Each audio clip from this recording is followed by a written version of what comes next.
الرحیم سبھی تعریفیں خالق کائنات کے نام اور درود و سلام ہیں حضرت محمد مصطفیٰ صلی اللہ علیہ وآلہ وسلم پر۔ آپ دیکھ رہے ہیں عامر عثمان عادل یوٹیوب چینل۔ 2 روز ہوئے میٹرک کے نتائج کا اعلان کیا گیا اور اس سے پہلے انٹرمیڈیٹ کے نتائج کا اعلان کیا گیا۔ نتائج کا اعلان کیا ہوا، سوشل میڈیا پر ایک طوفان آ گیا اور میمز بنائی جا رہی ہیں، کارٹونز بنائے جا رہے ہیں، جگت بازی کے مقابلے ہیں اور پھپتیاں کسی جا رہی ہیں، اور نشانہ کس کو بنایا جا رہا ہے؟ طلبہ و طالبات کو۔ ہوا کیا کہ جب نتائج آئے تو پہلی بار پاکستان کی تاریخ میں یوں ہوا کہ 100% نمبر اکثر طلبہ و طالبات نے پہلے انٹرمیڈیٹ میں اور اب میٹرک میں بھی لے لیے۔ 1100 میں سے 1100 نمبر اور یا پھر 2-3 نمبر کل نمبروں میں سے کم۔ اس کو بنیاد بنا کر سوشل میڈیا پر دانشوروں کی ایک پوری کھیپ جو تھی وہ نکل آئی اور کیل کانٹے سے لیس ہو کر، اور انہوں نے کہا کہ اس قوم میں آئنسٹائن پیدا کیے جا رہے ہیں۔ کسی نے پھپتی کسی کہ جناب یہ ڈاکٹر عبدالقدیر پیدا کیے جا رہے ہیں، اور کسی نے جگتوں کا نشانہ بنایا کہ ہماری نسلیں جو ہیں وہ اتنی لائق فائق ہو گئی ہیں کہ اتنے نمبر لے رہے ہیں۔ کسی نے کہا کہ پاکستان میں لوٹ سیل جاری ہے نمبروں کی۔ کسی فیصل آبادی نے جناب اپنی ظرافت کا مظاہرہ یوں کیا کہ میں گزر رہا تھا بورڈ کی عمارت کے پاس تو میرے اوپر بھی 500 نمبر پھینک دیے گئے۔ آئیے آج کے اس ویلاگ میں بات کرتے ہیں کہ طلبہ و طالبات کا کیا قصور ہے، آپ ان کو کیوں مشق ستم بنائے ہوئے۔ کسی سے بھول نہیں ہے کہ کرونا پوری دنیا میں آیا، پوری دنیا کی زندگی متاثر ہوئی، نظام زندگی مفلوج ہوا، اور پاکستان میں سب سے زیادہ جو متاثر ہوئے ہیں وہ ہمارے مدارس، کالجز، یونیورسٹیز اور طلبہ و طالبات کی پڑھائی متاثر ہوئی۔ پہلے تو بات یہ ہے کہ جناب آپ کو یاد ہوگا جب مارچ 2020 میں آغاز ہوا پوری دنیا میں کرونا کا، پاکستان میں 10th کے پیپر میٹرک کے ہو چکے تھے۔ 9th کا پہلا پیپر ہوا، آپ نے اس کے بعد امتحان منسوخ کر دیے۔ پھر جناب آپ نے کہا کہ اب رزلٹ ایسے ہی دے دیے جائیں گے، امتحان نہیں ہوں گے۔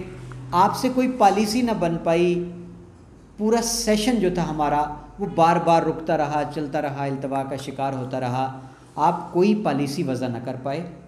پھر آپ نے وہ تعلیمی سیشن، امتحانی سیشن جو مارچ میں ہو جاتا تھا، آپ اس کو التوا کرتے کرتے اپریل، مئی، جون، جولائی، اگست تک لے گئے۔ پھر آپ نے کہا جی اب سمارٹ سلیبس کے تحت امتحان لیا جائے گا بچوں کا، کورس کو شارٹ کر دیا گیا۔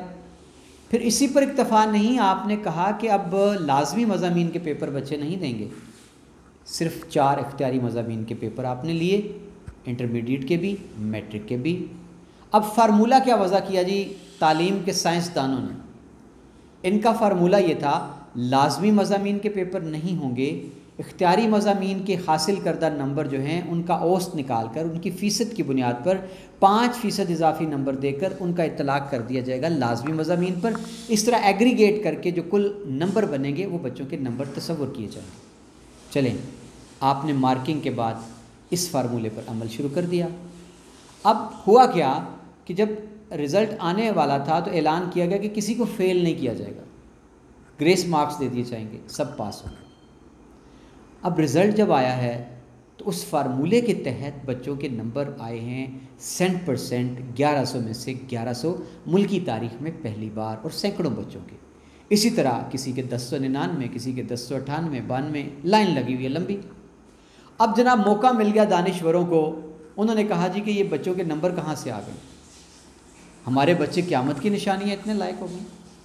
اب ذرا غور کریں آپ، حالات وہ کون سے تھے جن سے دوچار ہوئے بچے، کن حالات سے گزر کر انہوں نے میٹرک کے اور انٹر کے پیپرز دیے۔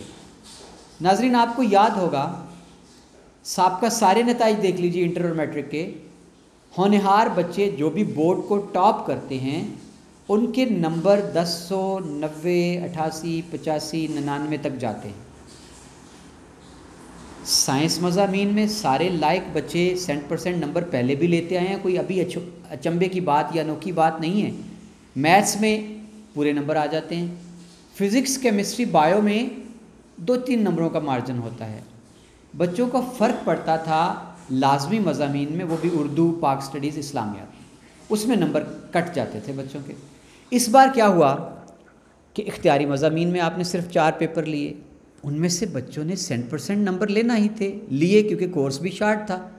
अब उसका इतलाक़ करके लाजमी मज़ामीन पर आपने जो रिज़ल्ट बनाया वो फार्मूला तो यही था, फिर 100% ही नंबर आने थे। तो फिर हैरत किस बात की? वो कौन सी रॉकेट साइंस है जिसकी आपको समझ नहीं आ रही?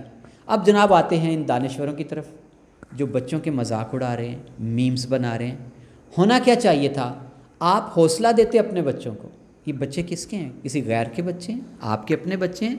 मैं आपसे सवाल करता हूँ और आपको दलील से साबित करना होगा कि क्या आप जिन बच्चों के कार्टून बनाकर आप उनके ऊपर फप्तियाँ कस रहे हैं, मजाक उड़ा रहे हैं, हंस रहे हैं, इन बच्चों ने क्या ये नंबर कहीं से चुरा के लिए? किसी नाजायज़ ज़रिए से इनके नंबर आए हैं? कोई अनफेयर मीन्स इख्तियार किए इम्तिहान में इन बच्चों ने?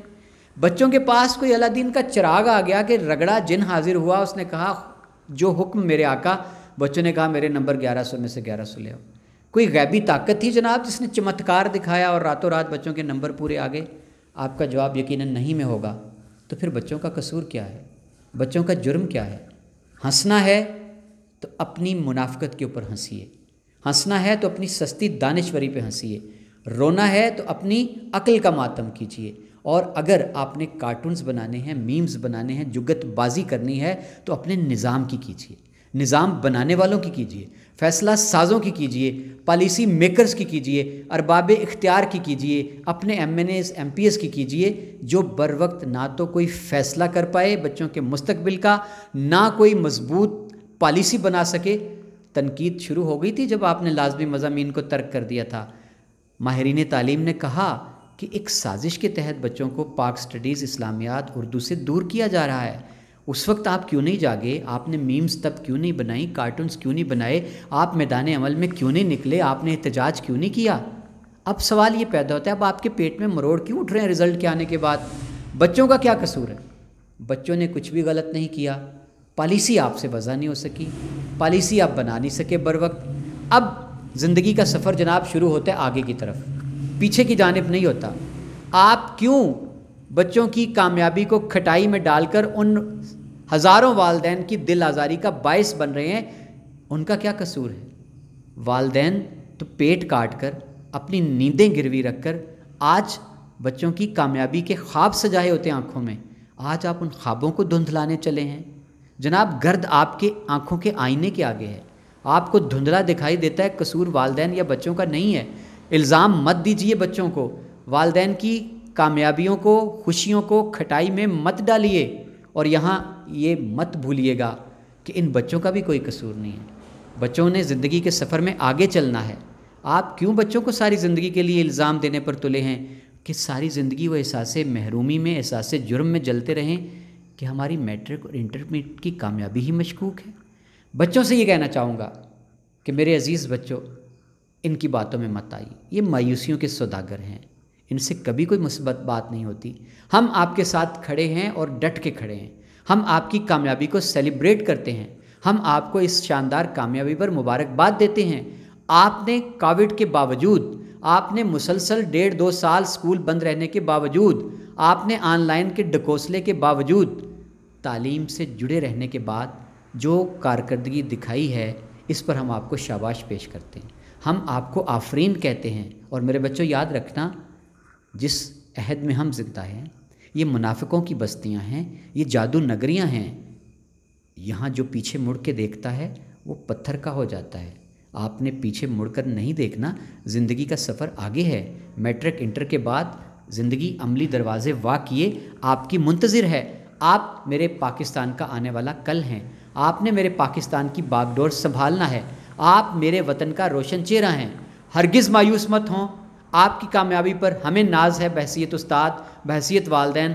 हमें फ़ख्र है आप पर, हमें मान है आप पर। सलामत रहें, ज़िंदा रहें। आपकी नज़र एक शेर कह के इजाज़त चाहूँगा कि हर गाम पर फरिश्तों के लश्कर हों साथ साथ, हर मोड़ पर तुम्हारी हिफाजत खुदा करे। बहुत शुक्रिया नाज़रीन, मेरे चैनल को कीजिए सब्सक्राइब और मेरा साथ दीजिए ताकि हम इन मनफी सौदागरों के मुंह को बंद कर सकें।